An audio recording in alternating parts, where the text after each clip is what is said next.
Welcome back. So February is Heart Month to raise awareness about the #1 killer of men and women in the U.S., heart disease. Dr. Tracy Stevens of St. Luke's Muriel Kauffman Women's Heart Center is here to explain how this is preventable.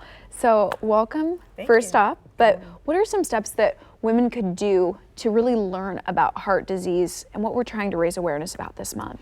I think it's very important for women to recognize that heart attack and stroke, heart disease is our #1 health threat, and that actually it kills more women than all forms of cancer combined.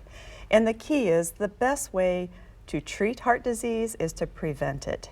And unfortunately, we thought that by 2022, heart attack and stroke would be second to the leading cause of death in our country, second to cancer, but we realize we're not going to meet that statistic. And mostly it's because we have not made great strides in preventing because of the obesity epidemic, especially women 40 to 60 years of age. So I think it's important for women to know this is our #1 health threat, and it's our responsibility as individuals to take ownership of it, because if we take some great strategies, we can reduce our risk to less than 1%. Okay, well, I really like what you're saying, first of all, because this is something that's so dominant and it's affecting so many women's health. And you're saying that if we take the right steps, we can really lower that.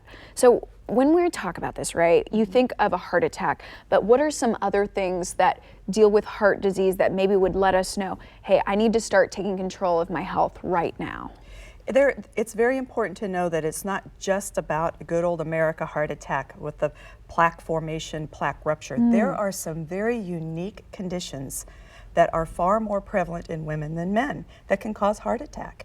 The most common cause of a heart attack in women under the age of 50 is SCAD, spontaneous coronary artery dissection, where there's a spontaneous tear in the lining of the coronary artery. Often young, healthy women without any risk factors, maybe just had a baby. Broken heart syndrome. Other causes of heart attack when it's not obstruction of those coronary arteries. So it's important to know that there are other unique conditions.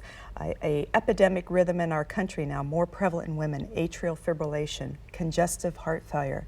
It's important to know there's other conditions that can be associated with women's heart health. If they've had a history of cancer, radiation, chemotherapy, while successful for treating the disease, sometimes can have an impact on their heart health. So it's so important to know other conditions associated with their heart health. Okay, so we definitely need to be on the lookout for that. And there are also steps that we can take to reduce our risk. So I think we've got 6 lined up, 6 queued up. Where do we start? I think start with some baby steps. And I think one of the most important things is to take ownership of your blood pressure.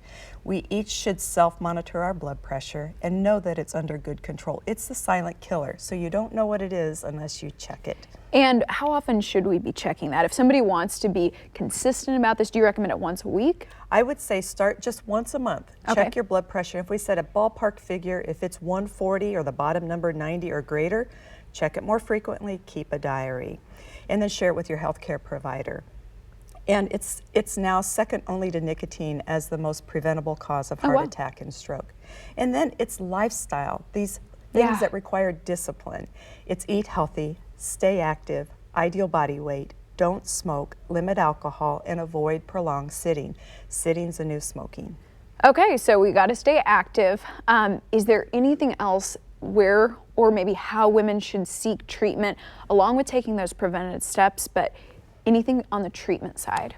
I think know your body, know your symptoms, anything from the waist on up, whether it's chest pain, shortness of breath, indigestion, pain between the shoulder blades, even a toothache, anything you can't explain, especially with exertion that's limiting you, and fatigue. Pay attention to your symptoms, seek help.